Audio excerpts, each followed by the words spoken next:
So, welcome back to another video, about my Korean talk experience. Now, like I said, we basically drove to a place from Incheon Airport. That was the last thing that I told you about on the bus. Don't want to get motion sickness and all that. And we drove to a place called Jochiwon University. Jochiwon up. Jochiwon up. Jochiwon University is in Jochiwon up, which is a town located in Sejong City. Now, to give you a rough idea, this is a couple of hours drive or an hour or so just north of Daejeon. So what happens? I'm in this bus, right? I am in this bus and I'm closing my eyes and I'm trying to focus. This is what I do if I don't have anything to take for my motion sickness. I close my eyes and I pretend to sleep, or I try to sleep. But it is difficult with a bunch of young American or young foreign adults. Young adults, they're loud and they're talking shit and everything. And I'm like roughly listening to whatever is happening and whatnot. And we get there on the Sunday of that same weekend. So this was like the 2nd of February in 2014 or something. We get there the Sunday or the 3rd of February. I don't know my dates, okay? I just know the Sunday we got there. Now, we got there about 9 o'clock. Now, listen. I've been on an airplane for 25 plus hours. I was stuck in an airport for about 6 hours. And then I got shoved onto a bus for about 2 hours, I think, or maybe an hour and a half or somewhere like that. Like I said, I don't remember the exact time frame. I am dirty. I am fed up. So I've got all my papers ready, all my contracts ready, that's signed, that I have to hand in to them. And we get there and there's like a line of people. I'm just standing there, okay, cool. And I see the people in front of me take out their passports and their contracts and everything, and I take mine out. But I'm tired. I'm fed up.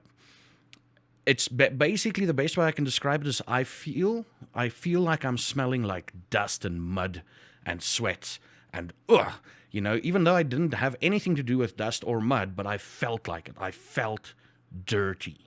It's like in my mind's eye, the dirt just crusts off of me. So I'm sitting there going, ugh.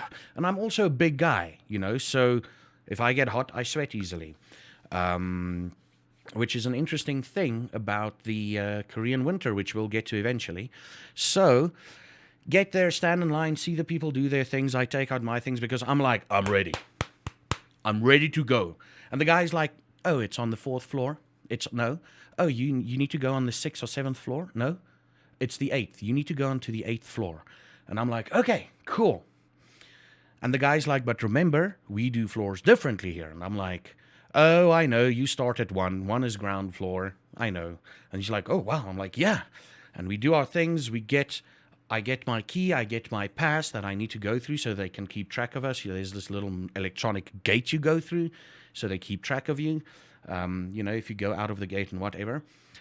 And I go up. Now, another thing that most of you don't know is South Africans plastic wrap their bags. Literally, their suitcases.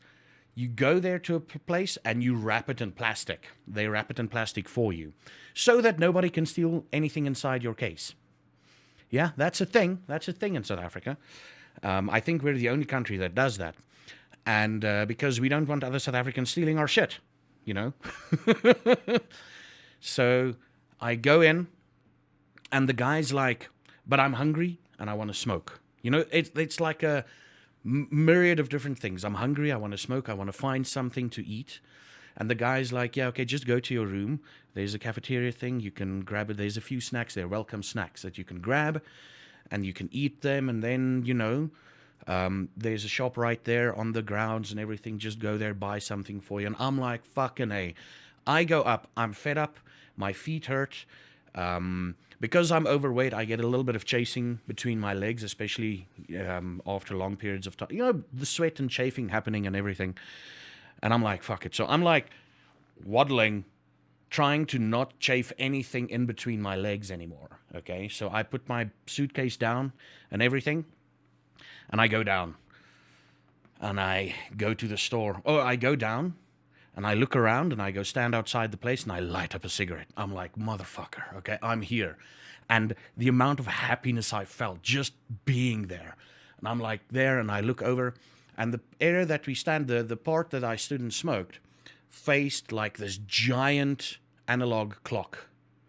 I don't read analog clocks anyway. Faced this giant analog clock and something written in Korean. At that stage, I couldn't read Korean, so I wish I knew what stood there. But anyway, something written in Korean, and the lights from the town just showing, and it's darkness. It's dark with the city lights, because Jochiwon University is sort of like on a higher hill, so you look down onto the city. And it was beautiful. Wow, man, it was so freaking beautiful. And that was my entry where I was officially, it didn't hit me at that stage, but at that stage I knew I'm on Korean soil, but it didn't hit me as much. And I was just happy. I felt like I could breathe while smoking a cigarette. Think about it, you know? And it was beautiful. The Korean smells, that heavy herby scent that Korea has is hung in the air. It was cold as fuck, but it hung in the air.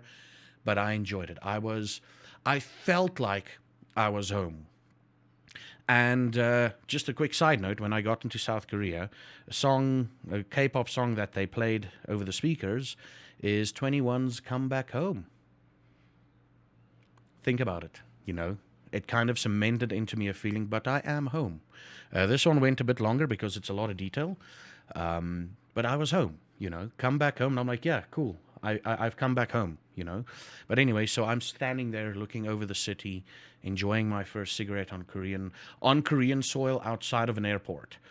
And then I went and bought myself an aloe vera juice and some crisps.